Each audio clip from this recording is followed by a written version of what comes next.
I think chronologically. Okay. Let's go back to the Dallas Mustangs. Tell me some of the guys that were on the Dallas Mustangs when you played. We had a good team.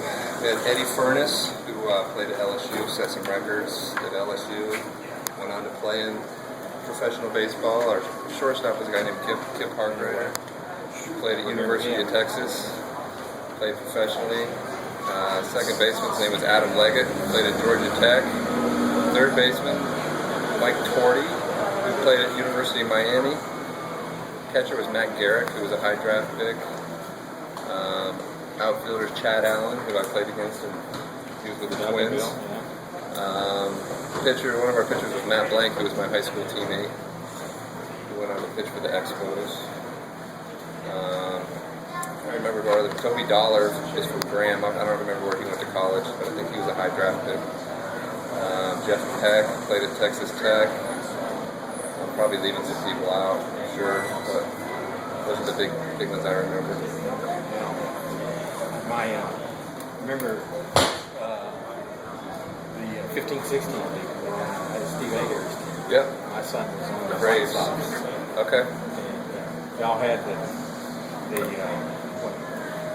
got in the playoffs and something goofy happened and you ended up losing. Well, Adair's team lost, was not happy. and I got picked up because I guess when your team gets knocked out, the team that goes on can pick you up. So I got picked up by a team called the Longhorns. Hartwright. Hartwright was on that team, and Furness. Corey Pointer was on that team. Yeah. Pretty good baseball there. Yeah, they were just as good as. And I mean, my son's team, the White Sox, goes into that tournament on the last day with no losses, and Hartwright's team beat them. Oh, did they? Beat them 2 in a row to win the tournament. Yeah, I just remember those black. They would have definitely picked you if we'd won it. Was it Ryan Dunn on that team? Yeah. Yeah, he's a buddy of mine. He was on that team. Yeah. It's been a while, I can't remember. Yeah. My kid didn't play a whole lot, but it was fun to see.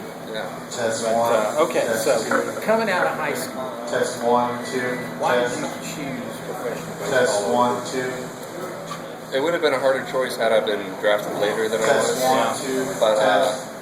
I was the second pick in the draft, and I wanted to play baseball, so I know college is important, but who knows what could happen in 3 years? You could get injured. You could, I figured I wanted to play baseball.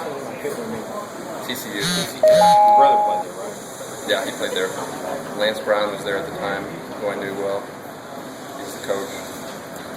But I know college is great, but baseball-wise, you're going to get a lot more experience and a lot more, challenges playing A-ball, AA, AAA than you are playing in college season. Okay, so you get to Oakland, your best year. Yeah. To me, that makes no logical sense at all. Horrible ballpark again. Big foul lines, the dead air. How does this work? I don't know. I think, the bigger question to me is why didn't I have the same success in Tampa rather than how did I have that success in Oakland? I hear people say that it's a bad hitting park, but when we were there, it didn't seem like a bad hitting park. Guys are hitting 40 home runs left and right. I think maybe now people think it's a bad hitting park because of their lineup. They don't have anyone that can hit. I shouldn't say that. They got good hitters. They didn't have guys like Giambi and Shahada, and they don't have those guys now. Those guys can hit in any park. So I think the old Coliseum before the Raiders came was a really tough park to hit in, but the gaps in Oakland now they're not that hard to get it out of. That's interesting. I've only been 2 games there a number of years ago. It just looks awful. It's an ugly park, but the weather's great. The field conditions are great. There's no fans, which is not good, but compared to the rest of the parks around the league, it's not even close to most of them. Okay, so it didn't work in Tampa. And I know the last year there, next last year, you had a lot of injuries. I did get injured a little bit, yeah. Random, weird injuries. Thumb, I had an infection in my thumb and a blood clot in my neck. So it was just from that blood clot? What's that? From that blood clot? You had to take a rib or something? Yeah. A rib right up here, your top rib, your first rib. It was pinching with something else. Yeah, it's something that is fairly common because it was diagnosed very quick and they knew exactly what to do for it. Kenny Rogers had it, and the guy I played with, Ryan Roop, had it. So it's a fairly common baseball-related injury. But basically, my arm just swelled up one day. The blood wasn't getting back. My arm was swelled up. I didn't know what it was, and our trainer kind of had a feeling what it was and figured it out quick, which was good. I don't want to mess around with blood clots. Yeah, no doubt about that. So, the injuries within the No, I don't think so. I think maybe just as far as getting into a groove during the season, you want to be in there. You go on the DL or you got to take time off and try to come back. Stuff like that. My second year in Tampa, I got off to a really good start. It kind of slowed off a little the second month, but that was the year where I had an infection in my thumb. And when I came back from that, I didn't continue where I had left off for whatever reason. They weren't injuries that kept me through. There weren't injuries that give me excuses as far as how I did that. I know you finished up the Milwaukee Cubs. Yeah. And was there ever any interest in the Rangers? I mean, you always hit those guys.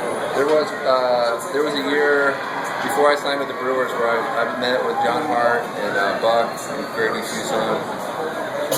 And I can't remember if it was Manny or I guess Alex probably was already here.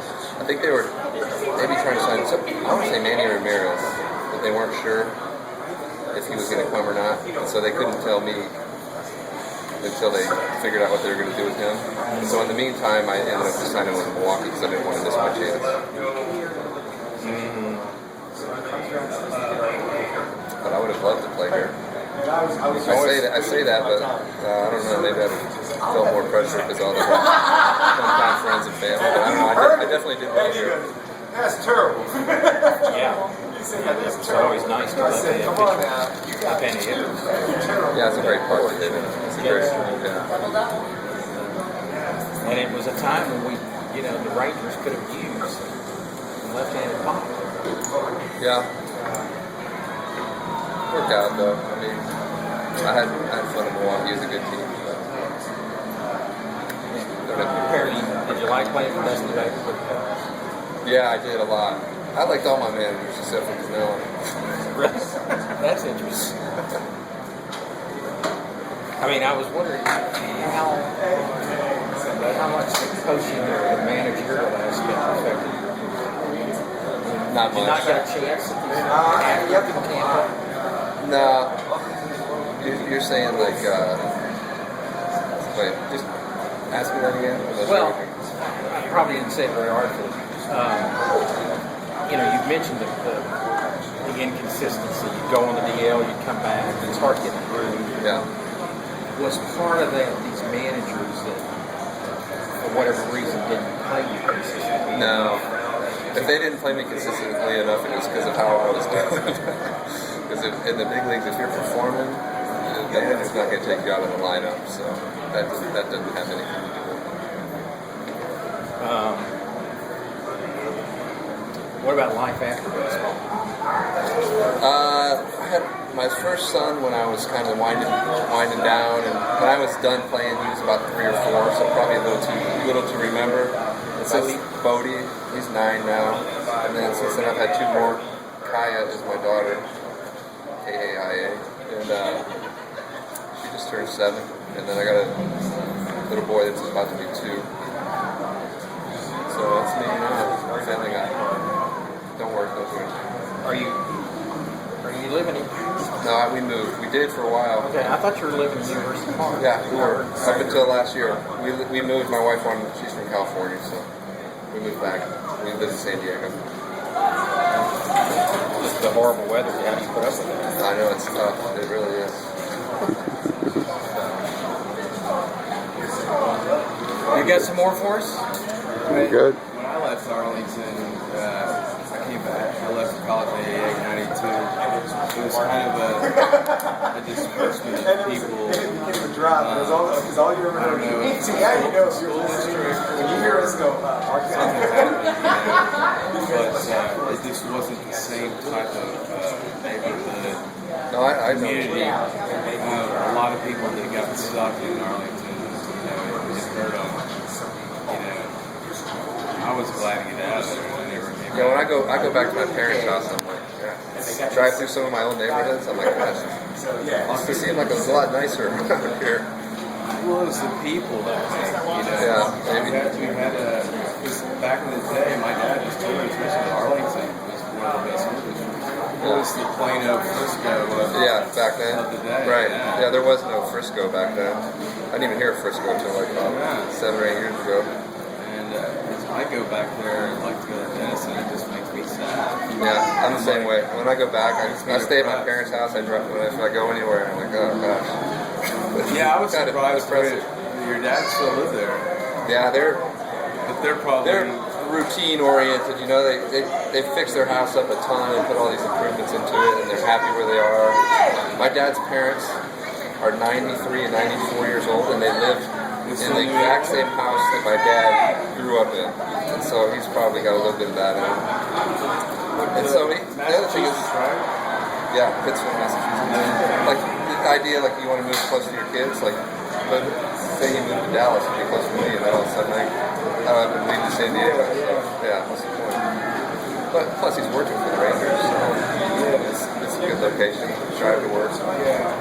When he's done working, I don't know. Your dad's a huge creature of habit. Oh I yeah. mean, it wouldn't matter where he lived. Yeah. He wakes up. Then he'd ride his bike like 20 miles away still. He used to jog a ton, and he hurt his knees, and so that was his routine. And now he goes to the gym a lot. I think his daily routine is like wake up, eat breakfast, go to the driving range, maybe go to the gym, and then probably eat the same thing for lunch, go to the park. You want to hear a kind of funny story? My dad told me this. You were pitching, and you were 10, and it was 10, 11, 12 year old. Yeah. And your dad was the game. My dad had a policy to not let We talked about it yesterday. I didn't know that. I don't remember that policy. And, my dad was going to pull you out. Yeah, he went over and asked him. asked your dad. And your dad was so excited for you. He's like, leave him in, leave him in. You guys might want to get your seats back.